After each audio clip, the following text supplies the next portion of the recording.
Good afternoon all. My name is Sophie Hooper and I will be your host for today's webinar, which is brought to you in collaboration with Ark Workplace Risk. We are collaborating with them on a series of webinars and guidance around managing risks in facilities management and property.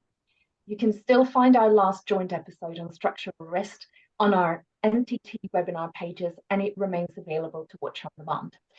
Today, however, the focus will be on overarching safety management and what systems, policies, and processes organizations should have in place to be effective in this area.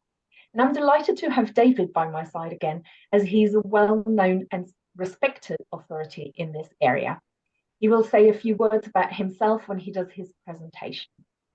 So the aim of today is to really press home why safety management systems are so important in buildings, whether they are workplaces or residential buildings or mixed. David will present on the principles of safety management systems, the role of technology and assurance, and the new requirements from the Building Safety Act 2022 in this area, including the safety case report and golden thread. After David's presentation, we will move to our questions and answer session, during which we will hopefully provide you with more insights on how to successfully implement and manage safety on an ongoing basis, whether it is occupational health and safety, fire safety, or residential building safety. I would really like to encourage you, the audience, to ask questions throughout. We will pick these up and discuss them after the presentation. If you could please put the questions in the Q&A box as they pop into your mind, but not the chat. And like all platforms, if you want to be able to ask your question anonymously, you can do so. David, may I hand over the baton to you for your presentation? The floor is yours. Thank you very much. I'm just going to share my screen. Hopefully everybody can see that now. Perfect. Okay, well, thank you very much, Sophie. Yeah, my name is David Hills. I am Senior Director at Ark. I come from a construction background. I have 23 years of experience outside of that in consultancy, supporting clients in delivering a whole host of different safety management systems, be it OSAS 18001, 45001, BS 9997, as well as other more bespoke management systems, such as building safety management systems as well. My focus today then is very much going to be based around giving you a quick introduction to safety management and what actually a safety management system is. We're going to be looking very briefly at the role of technology and where technology can support the development and implementation of a really good safety management system. We're going to look at safety management systems and the Building Safety Act and focus very much on the specific requirements under the current guidance and current legislation. We're then going to move on to safety management systems and how FMs can support the accountable persons in developing and implementing that safety management system, clearly focusing on the residential side in respect of that. And then we're going to look at very much about how you can make safety management systems workable, and really to try and give you some of the pitfalls that in our experience we have seen that have prevented some really good systems being very effective. So that's what I intend to cover. Hopefully we'll be through in about 30 minutes, so we can actually then get on with some of your questions. So what and why do we have safety management systems? The vast majority of safety-based legislation is obviously criminal law, especially in the UK, and in almost all of them, they effectively require some form of safety management system. In respect of the Management of Health and Safety at Work regulations, 1999, we require to have a safety management system, and that focuses very much on occupational and workplace health and safety. When it comes to fire safety and the Regulatory Reform Fire Safety Order 2005, or the Scottish equivalent and Northern Ireland equivalents, then we need to have a management system to manage fire safety risks. And then, of course, under the new legislation, the British Building Safety Act 2022, which obviously focuses on building safety, which, as we all know, is currently defined as fire and structural safety risks, there is again a need to actually have in place a building safety management system. So basically, it doesn't really matter who you are, whether you are an owner of a building, whether you are an employer, or whether you're a manager. Basically, all of these pieces of legislation use the same terminology. And that terminology says that those owners, employers, managers, accountable persons, etc., must make and give effect to arrangements for the purpose of ensuring the effective planning, organization, control, monitoring, and review of whatever subject they're talking about. And it's very interesting in the very recent announcements provided by the government in respect of their legislation to the Building Safety Act, they've then actually taken the definition of arrangements to actually include issues such as policies, procedures, and systems. So we can see, therefore, in criminal law, there is a certain requirement to have safety management systems in one shape or form. But we shouldn't just be focusing on the criminal side. Clearly, it's very important, but actually a safety management system will have a very, very good level of protection in respect of civil law. It's all about mitigating and providing some level of corporate protection. The burden of proof in a criminal case is very clear. We have to be actually considering beyond all reasonable doubt. So a jury or a judge has to be 100% sure that someone has either broken the law or not. When we come down to civil law, we've got a completely different level of burden of proof. And so on the balance of probabilities, a judge or a jury has got to look or be comfortable that they are 51% sure that something has or has not happened. So it's a lower burden of proof, and therefore a safety management system that's effective, that's actually been very well implemented, and actually provides that level of mitigation and corporate protection is going to play a very good role when it comes to civil claims through obviously the civil processes. So having a safety management system isn't just a legal requirement. Yes, it is clearly a legal requirement under certain pieces of legislation, but actually having a safety management system is going to be very good for your business anyway. So there are a huge number and a plethora of safety management models that are out there. I've just chosen a few here. So, for example, the ISO standard 45001 deals with occupational health and safety. We've got the International Labour Organizational Occupational Health and Safety Management System approach. We've got HSG 65, which comes out of the Health and Safety Executive. Now, each one of those have different nuances and different focuses. 45001, for example, focuses very much on occupational and workplace health and safety and management control. The ILO document really focuses on employee engagement. And whereas the HSC's one is very much focused on the 5 C's: communication, cooperation, coordination, control, and competence. And then, of course, we've got, moving out of the health and safety side, we've got the fire safety side. And so BS 9997 deals with fire risk management. Now, all of these models are all based around what we call the deeming circle model of plan, do, check, act. And the one I've shown you here comes directly from the HSE's website and their HSE 65 document. It's a really good model. It's all based around a simple approach of you undertake that planning approach, you do what you need to do, you check, and then you act on your findings.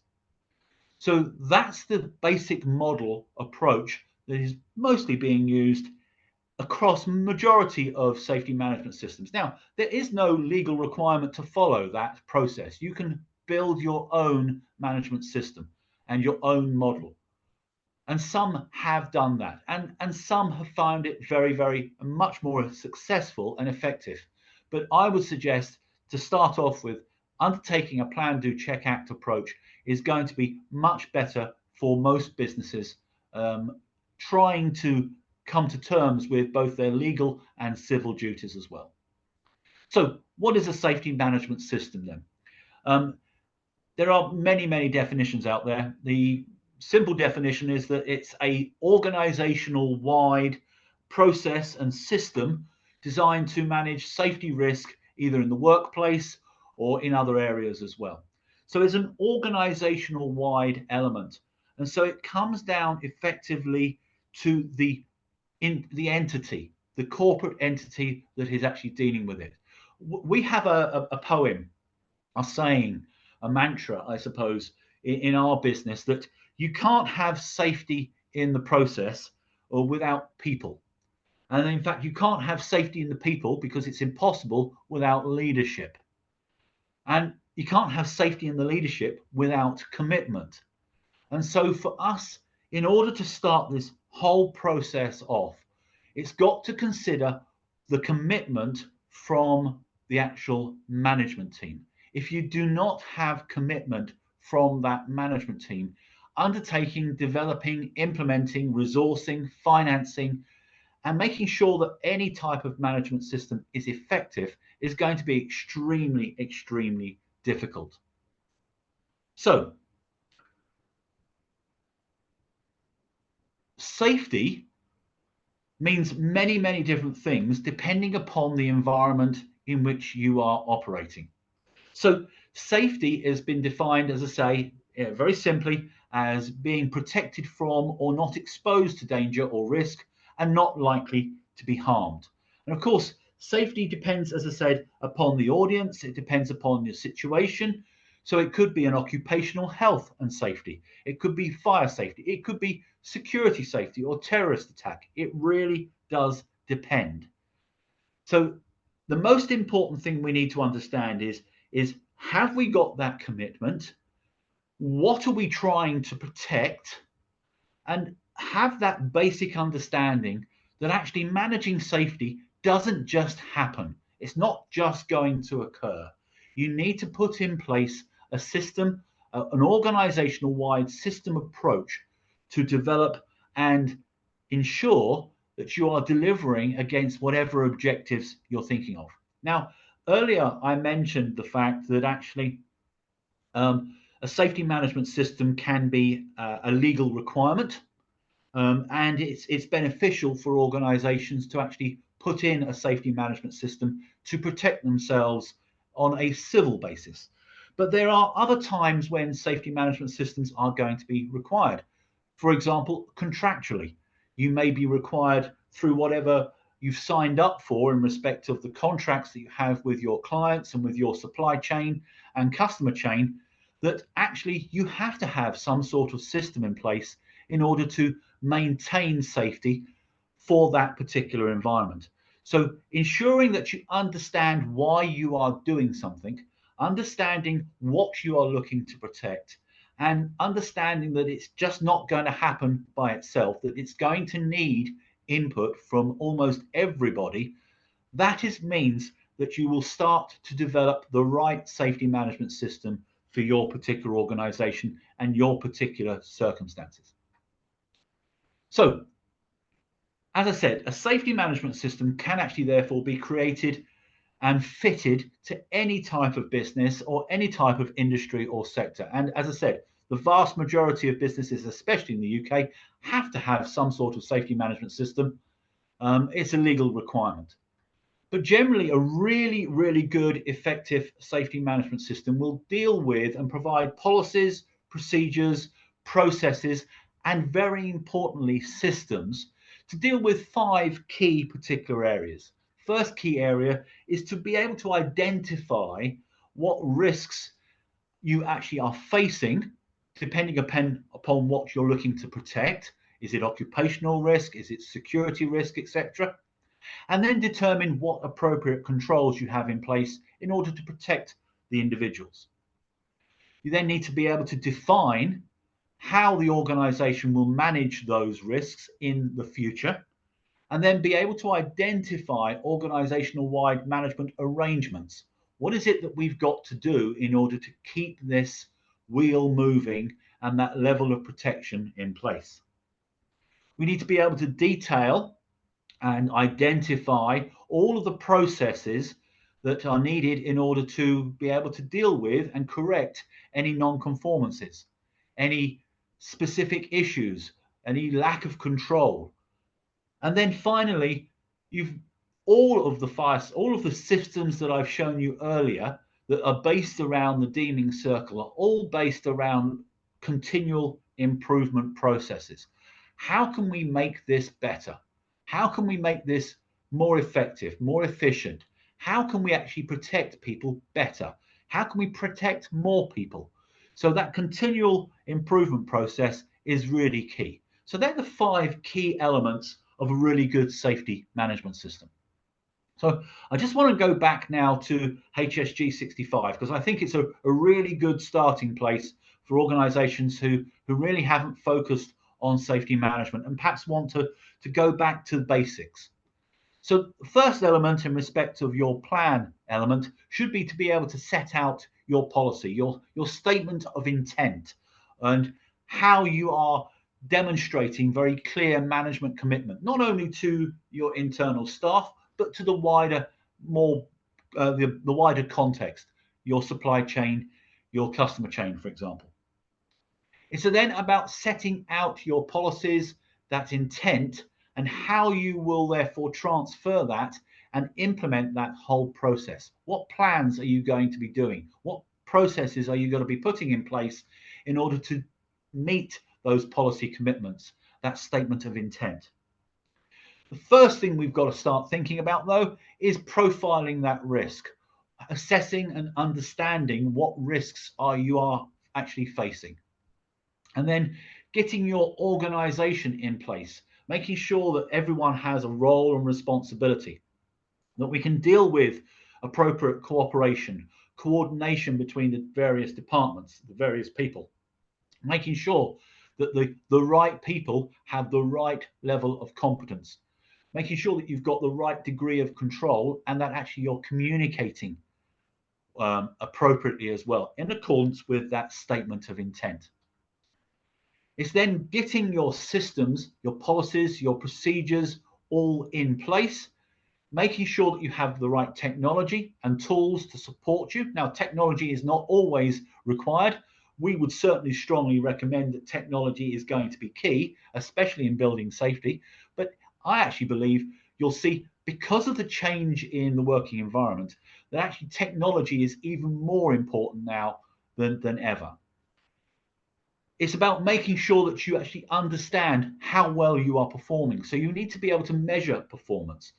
What appropriate procedures and systems do you have in place to actually monitor and identify perhaps opportunities to actually improve, problems that you will need to solve, making sure that you understand what the causes are on both an active basis and also a reactive basis, reacting to any particular adverse event. And if you do have an adverse event, making sure that you have a structured approach to understanding what has happened when things have gone wrong and reviewing what measures you have in place. The final 2 elements then is all about acting. It's about reviewing that performance in a structured audit way or a management review, excuse me, making sure that your plans, your policies, your assessments are all looking to meet those stated objectives and your statement of intent, and then learning and putting into practice everything that you've learned and starting that whole process off again of making sure that we improve what we've got, checking to make sure our statement of intent is correct before we start to carry on the whole process again.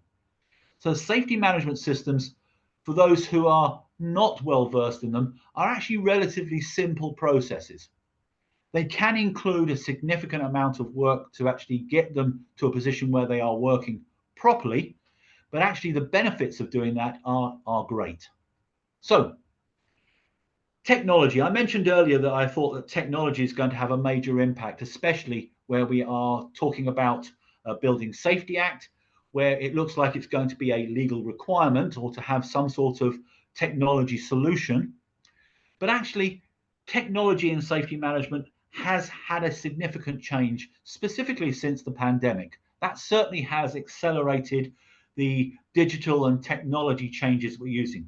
We just have to look at what we're doing now. The fact that we are using Zoom or Teams or any other system to actually communicate with each other. That actually property assets now are becoming vastly more intelligent, smart buildings, vastly more intelligent physical environments, and ones that where owners and managers and the occupants can have a much greater degree of control, both in the way that they are used, both in the way that they are managed, and so that they are useful for those individuals. And then, of course, we've got workplace adaptations. We've got smart buildings. We've got a different way of working now, hybrid working. All of this is now providing a much more flexible workplace and all leveraging technology to support it. So technology can actually have a significant role in safety management and safety management systems. What's interesting is that Mercer did a survey, and according to their survey, 67% of UK employers all use an online platform to deliver in some way, shape or form a health and safety program. And that actually 42% of UK employers actually now use mobile apps to support their health and safety programs. So technology has and is and will continue to grow as organizations move towards this more flexible workplace and more hybrid working that we are seeing, maybe due to the pandemic, but because actually it was probably time for us to do it anyway. There are some significant benefits of using technology in safety management.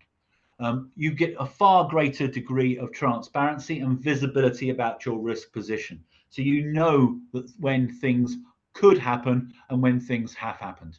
You can actually automate some of the more repetitive safety-based tasks and processes, that you can make sure that you can track your risk management activities with a much greater degree of efficiency, that you can take that information, that transparency, that visibility, you can take that tracking and efficiencies that you're gathering and start to mitigate and reduce the level of risk to a much greater degree, especially if you've got multiple buildings.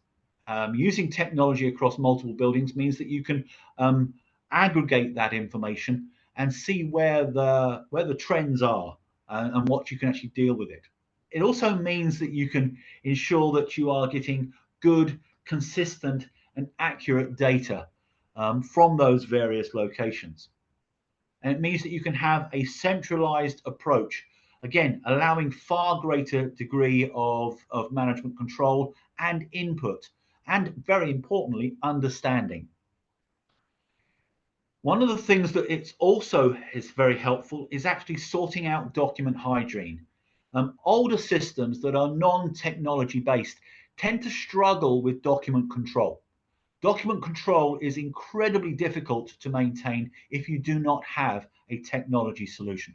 And document control sometimes is going to be key, making sure that we're all operating from the same process, the same approach is going to be very important if you are going to develop that management system and develop and gain more benefit from it. Knowledge management and transfer is easier when you're using a technology solution.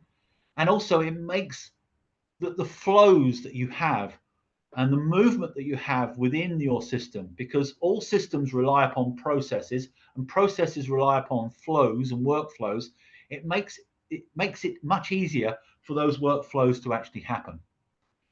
It also means that we can get improved engagement with all of those persons that are actually involved in the process, from your employees through to senior management as well. And ultimately, it basically makes decision making so much easier.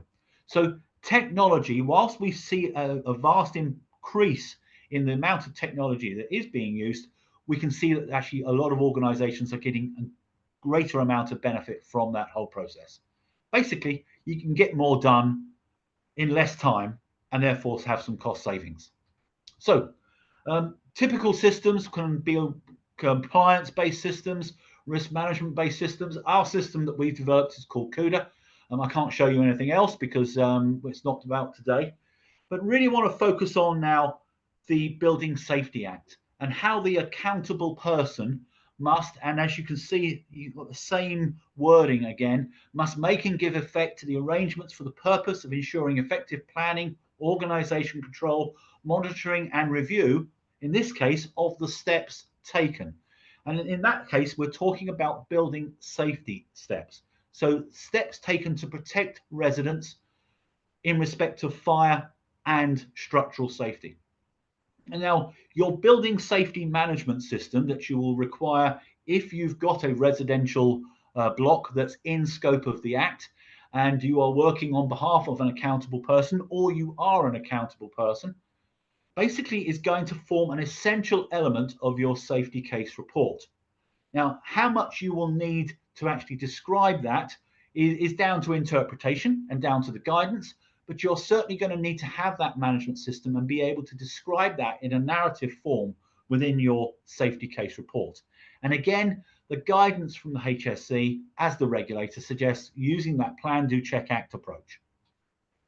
So taking that approach then, what does a building safety management system need to include? First things first, you need that policy statement. We need that statement of intent. And this is a building safety policy statement about protecting residents.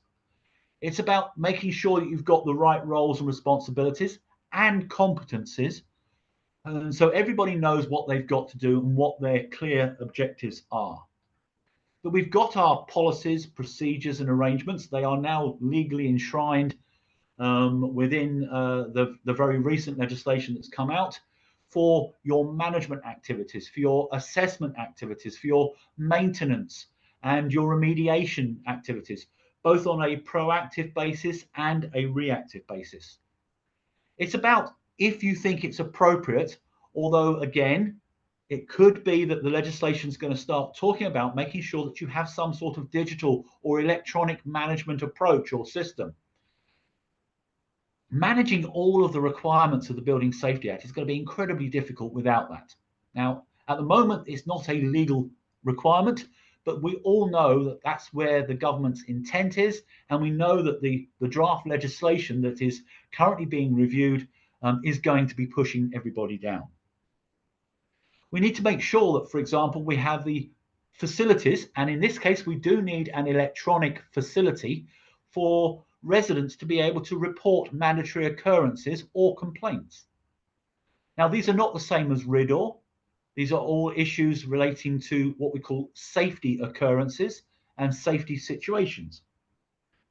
And then it's a case of being able to make sure that you have that ability to monitor, manage, report, audit, and review your progress. So for us, that's how a very simple building safety management system, what it needs to contain. And again, the number of policies and procedures really comes down to what it is you are trying to protect. And that really comes back again to this audience approach. We got workplaces where we're actually trying to protect the workplace. And then within that workplace, we are looking to protect employers, employees, others employees. So there may be your subcontractors, they may be visitors to the building, they are other contractors, and obviously the public as well. Whereas the Building Safety Act very much focuses on residential blocks and their local environments, and it's very much focused on residents. Now, I'm acutely aware that in FM, we have got various codes of practice out there, BS 8210, and also we've got ISO 41001, which really looks at the facilities management needs and how that delivery of service effectively is implemented, organized, measured, and then improved. But effectively, when you go into that particular code, you can see that that particular code is still based on a simple plan, do, check, act approach. So we're not talking about rocket science here. We're not talking about anything that's out of the ordinary. The systems, the approaches that are out there generally are based on this particular approach. And again, what we should be looking at with regards to our safety management system will come down to what it is that you are looking to protect. So are we looking at building safety? Are we looking at fire safety? Are we looking at processes safety? Manufacturing, for example? Are we looking at security safety? Are we looking at Legionella through L8 and your water safety, water systems safety, for example? Are we looking at individuals and actually looking at occupational health and safety, those who are using workplace equipment, for example? Are we looking at maintenance and servicing of equipment? And are we looking at things such as asbestos control and other areas of protection, such as maybe refurbishment? So we need to focus our whole approach on what it is we are trying to protect and who are we trying to protect. But I think the successful systems are those systems that actually are focused on the environment that we are working and your audience that you are working with. We found that different audiences have different terminology and vocabulary. If you start talking about risk management in the banking world, that is seen as completely different to risk management in property side or risk management in manufacturing. Risk and management of risk needs to be focused for that particular audience. So it's not just about what you're trying to protect and who you're trying to protect, but who are you talking to as well? So how can we make management systems workable? First things first, we've got to focus on the culture. We've got to focus on the organization. And for us, it's all about process. If we go back to that mantra that we have about having safety in the process requires safety in the people, it means that a good safety culture is the type of organization that will maybe have a particular problem, but they're going to blame the process rather than blaming the individual. Now, that can be a bit utopian. It's very difficult to achieve and it takes time and effort. But if you don't have that management commitment to start off with, then this is going to be extremely difficult to achieve. So safety culture, as I said, relies upon that management commitment. It relies upon having really good, effective communication across all parties. It's about making sure that employees are fully involved. They are engaged in the process. It's a waste of time asking a particular employee to do something in a way that is completely alien to them, that actually hasn't included them in a particular process. And actually, they can actually come up with something that's far more effective, far better for you as an organization. It's about making sure that the training information is available, that we're actually looking to actually ensure competence at the right level, that we actually have some degree of motivation for that organization in order to achieve it, whether it's a reduction in the number of people who get injured, it's whether it's actually an improvement in processes, an improvement in performance. It all comes down to the appetite across all of those various parties, not just the managers. It's got to include everybody. Excuse me. So safety cultures then, again, when you're developing a system, the most effective systems that we have found and the way to actually deal with it is to actually ensure that you have got that management commitment and that you've put in reasonably good, flexible plans in order to achieve it. That you actually develop your policies and procedures. Now you can decide whether you do it yourself or whether you get other people to engage with that. You can decide how much employee involvement you're going to have in respect of that, or how much visible input you're going to have from managers. And very importantly, you've got to decide on, do we want our system to be certified? There is majority of cases, there certainly is no legal requirement to have any certification. It may be some contractual requirement to have certification, but certification will therefore extend the amount of time and probably the resource that you're going to need, especially financial resources, because you're going to have to pay a certifying body to actually certify your system. So getting those policies and procedures together is key, but we always suggest that you use yourself. You can use outside advisors to help you, but you have employee involvement and that there is a very clear, visible management input at all stages. It's about making sure that you provide that training and improve and understand what competencies you both have and need. And then it's about implementing it, getting it done. A lot of organizations fail at this stage because, again, they don't have sufficient commitment at the top. If you don't have commitment, you will not have a system. It's about making sure that you have the right degrees of control in place, proportionally to what you're looking to protect and who you're looking to protect. It's about participation, it's about analysis, and very importantly, if you're going to avoid the pitfalls in this whole process, as I said, it's got to start at the top. It needs to have everybody involved if it's going to work fully. It needs to ensure that everybody knows that they understand their role. What part do they play in achieving the overall goals? And what motivates them to actually be able to do that? Again, it's not just about training, it's about belief. If a manager is not exhibiting the right cultural elements or the right attitudes, then you're not going to see employees exhibit those particular cultural requirements and attributes as well. One of the things we would say, as I said before, it doesn't happen by itself. It needs that corporate will, that leadership, that commitment. You need to put a budget in place. You need the resources, and you need everybody to be able to see that commitment. It can't be hidden.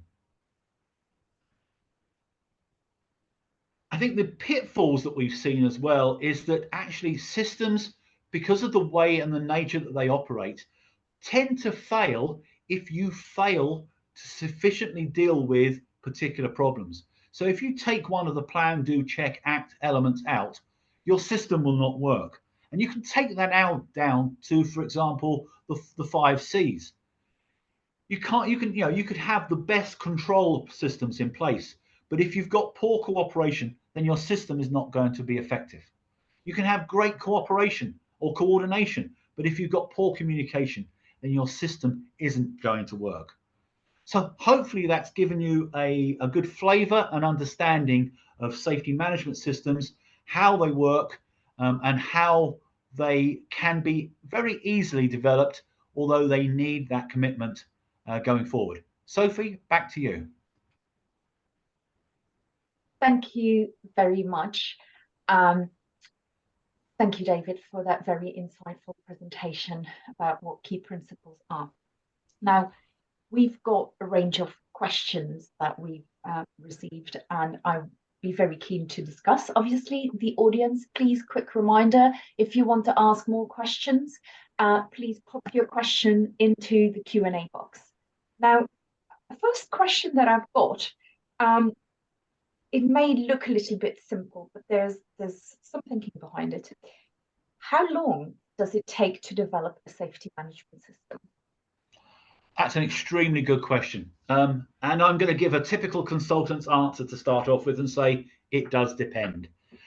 It depends upon how complex you want the system to be. It depends upon how complex you need the system to be. And it depends upon what you're trying to protect.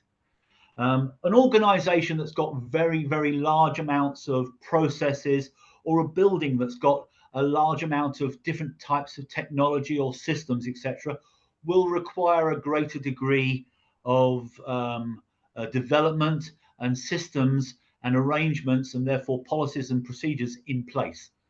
If you've got something that's actually relatively simple, it doesn't take very long. We've had some systems, for example, built in 4 or 5 days that have been implemented and have proven to be incredibly effective because we've had the right people doing the right things at the right time. And all of the information that was needed was there and available at the right time, at the right place, right at the very beginning. We have others, for example, that took 2 or 3 months. In fact, I remember one many years ago, back in the OSAS 18,001 days, where actually one of our clients took almost a year to develop their system because they couldn't get the senior management to actually accept the fact that they've got to take that commitment and show that commitment and accept the fact that they're going to have to get involved. So it really does depend. No, thank you for that. And in part, the reason why I was asking is obviously because the duty to include it in a safety case report, a safety management system, or at least the summary, will obviously become live supposedly from October. And that means that there is very little time to prepare for that. So anyone who still needs to develop something like this, now would be the time to start this. Totally agree, Sophie. Building safety management systems again can piggyback off of traditional systems, but one of the things that the regulator has made very clear is that it's got to be focused on the building, yeah, and it's got to be focused on building safety.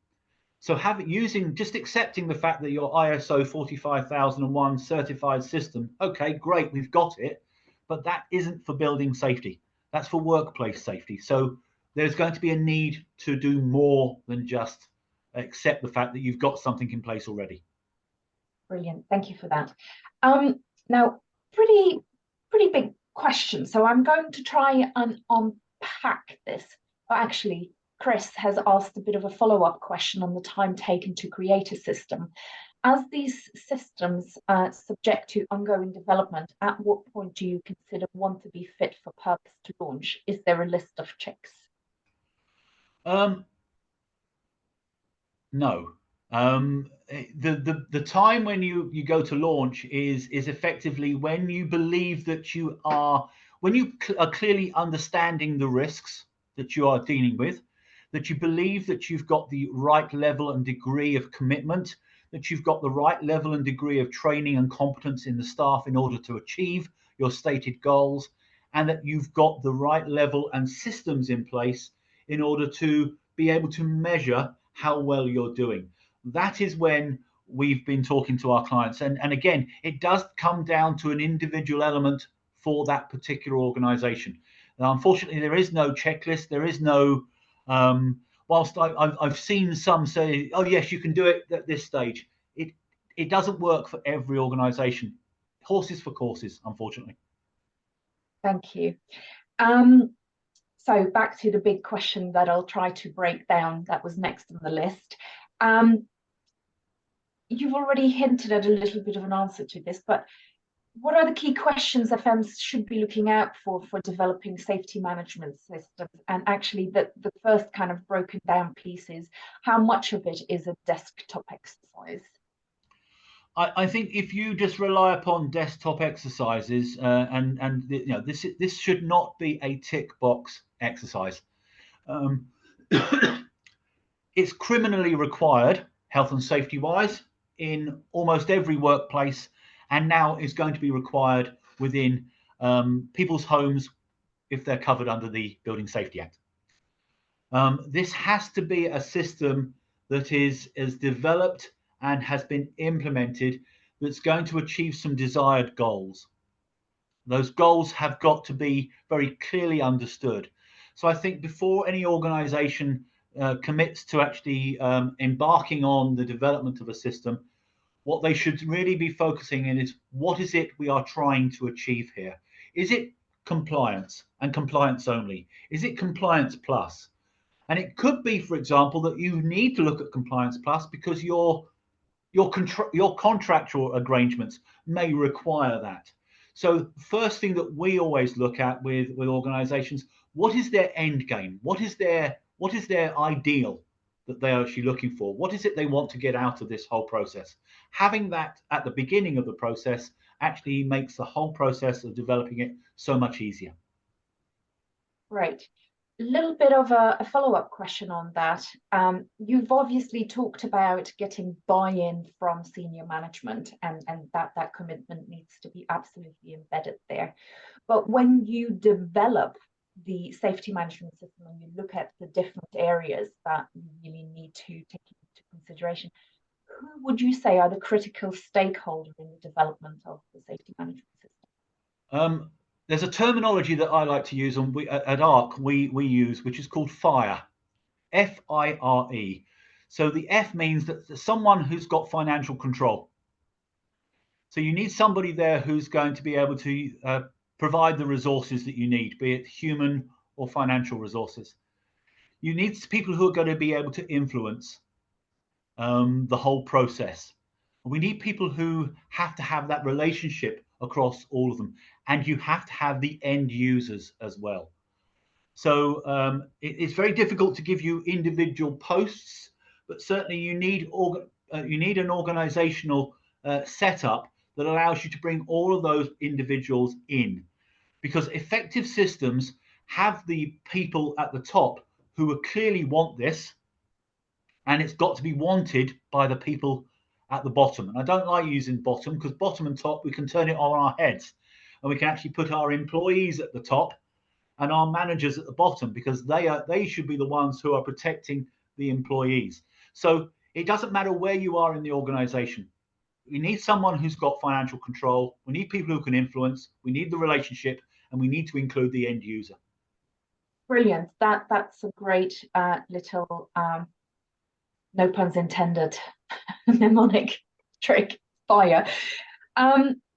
Okay, you've mentioned about some of the key principles of what a safety management system covers, and you also obviously were very clear about the point that they need to be tailored. There is no one size fits all solution. So in addition to the audience and also the different systems that you've mentioned, what are some of the other key factors you really need to consider when developing a safety management system? It comes down to a two-word phrase that we are going to have to accept and deal with across the whole industry: risk proportionality.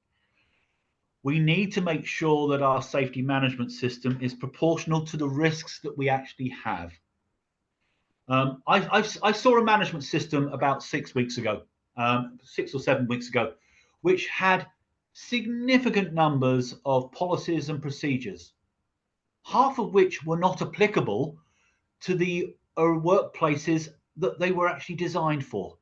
I mean, having a procedure for dealing with bottled gas in an environment where you don't have any bottled gas is completely a waste of time, energy, money, and you're still training staff on using the whole system. So risk proportionality, it's got to come down to that.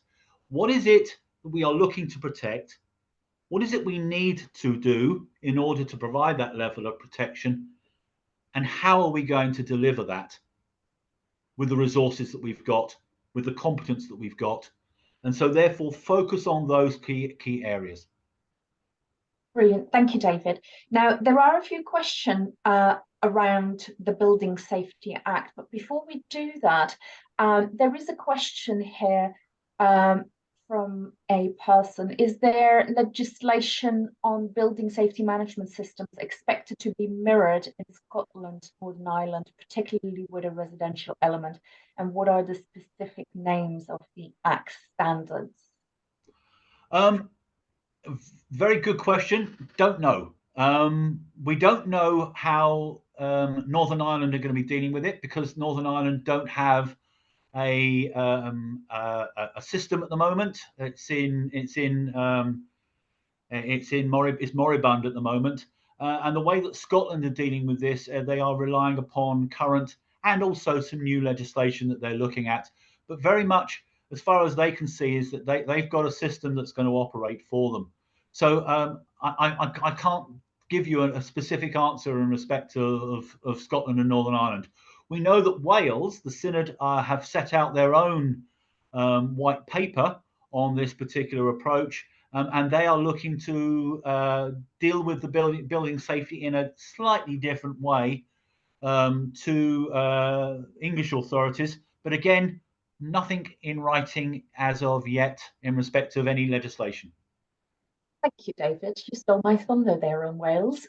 We cannot forget about that part of the country. I do have a little bit of a holding response for this person because we have got fire safety guidance in place, and it does have specific sections for Scotland and Northern Ireland with references to the specific names.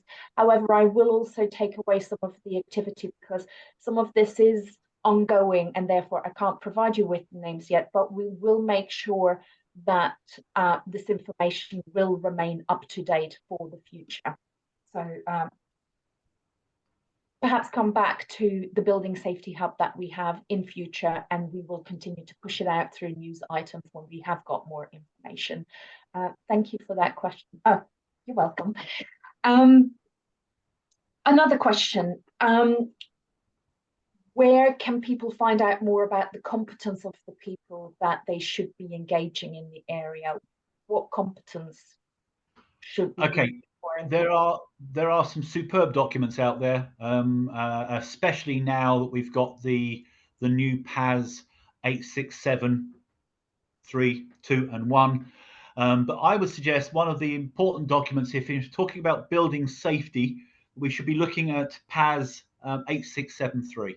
Yeah. Extremely good document, deals with the appropriate skills, knowledge, experience, and very importantly, behaviours that are appropriate to those who are involved in the management of building safety.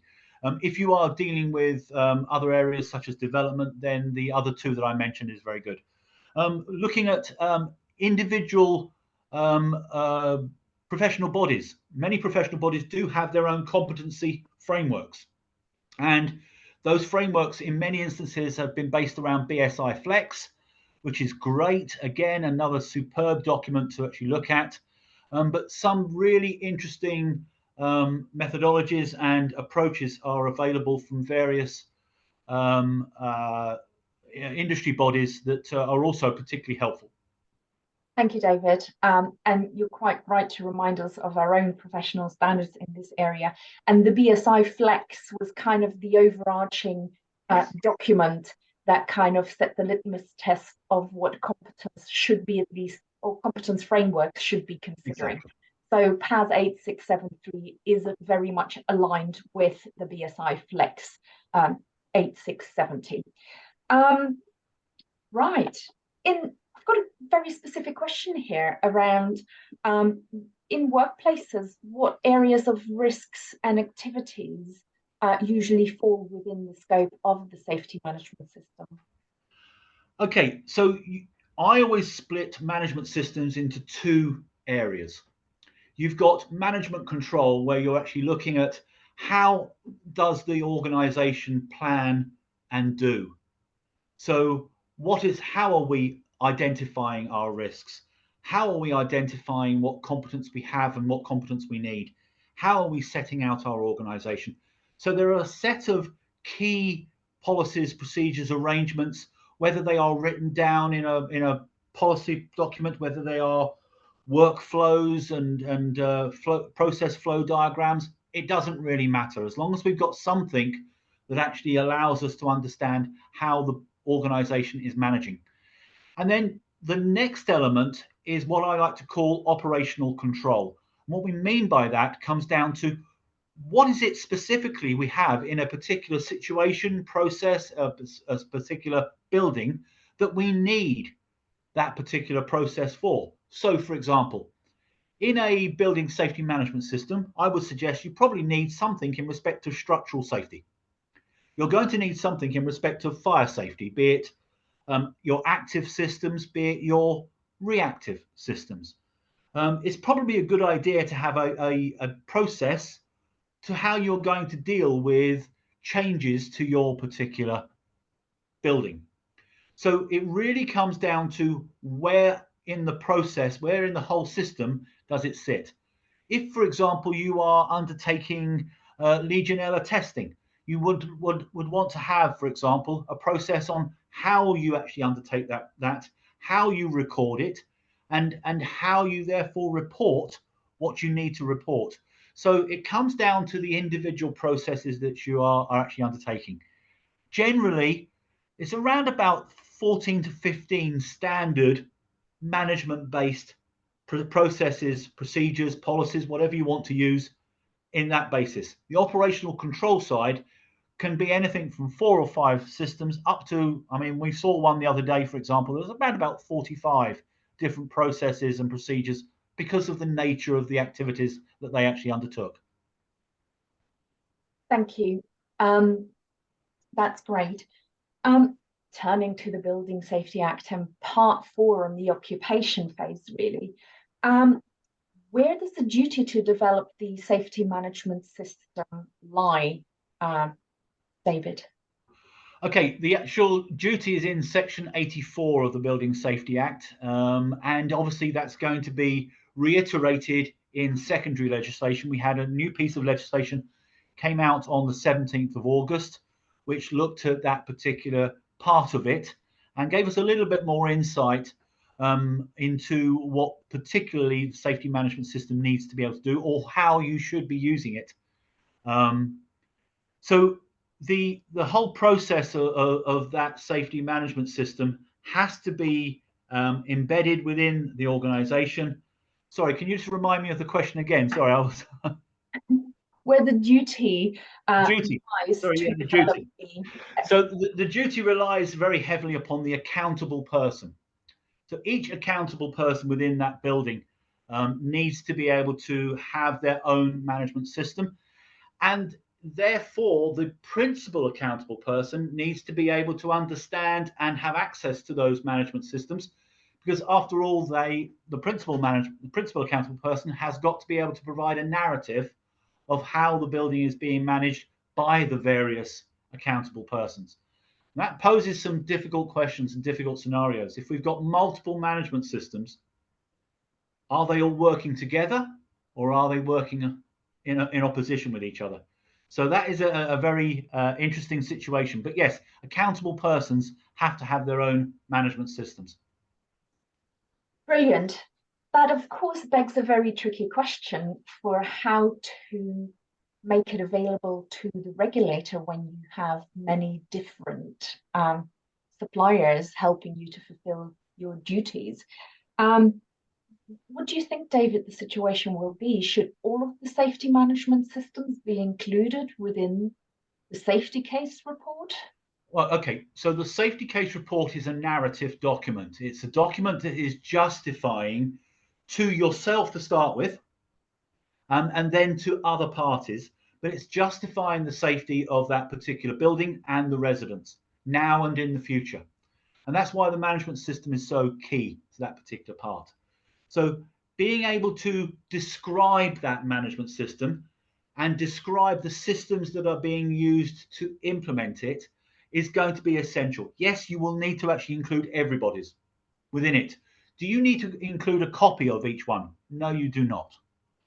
What we would strongly urge you to do from discussions that we've had with the regulator is that you need to include some sort of link to allow the regulator to get access to the actual systems that you're using, the policies, the procedures, whatever approach that you've decided, it needs to have a link so the regulator can get easy access to it. If the regulator has got to ask you for access, then effectively that's going to be time wasted, and time in this instance is going to cost people money because the regulator has been charged in recovering 100% of their costs.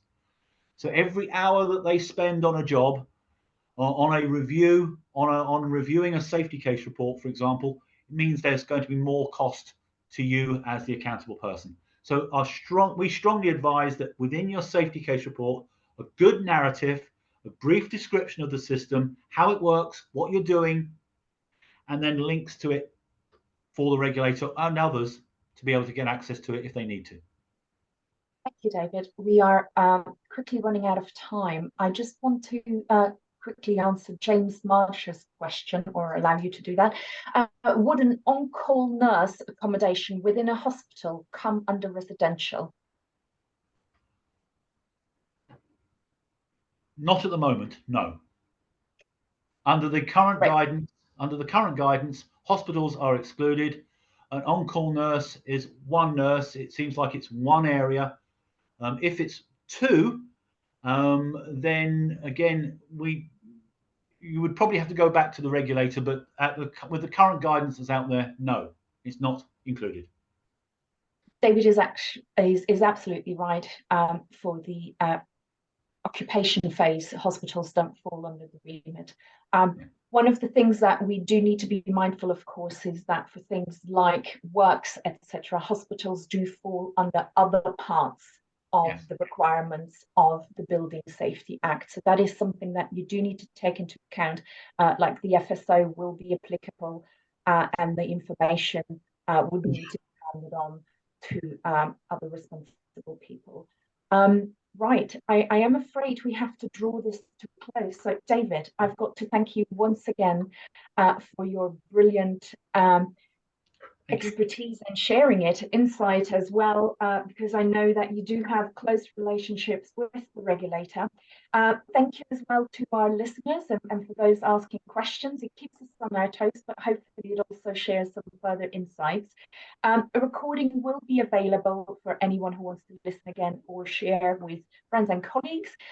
We will also seek to include the presentation slides on our website, where you can find the webinar in future. We will be doing a few more webinars with Ark and David in the future, in the next few months, especially with more golden thread requirements coming into force, so people will want to have more information about that. And that includes us, but we'll be sharing it afterwards. And thank you so much to Lucy as well for providing our webinar support. Next week, we will be talking about sustainability with Mitsubishi and how to leverage manufacturing relationships. Thank you so much all. Thank you, David, and hopefully until soon.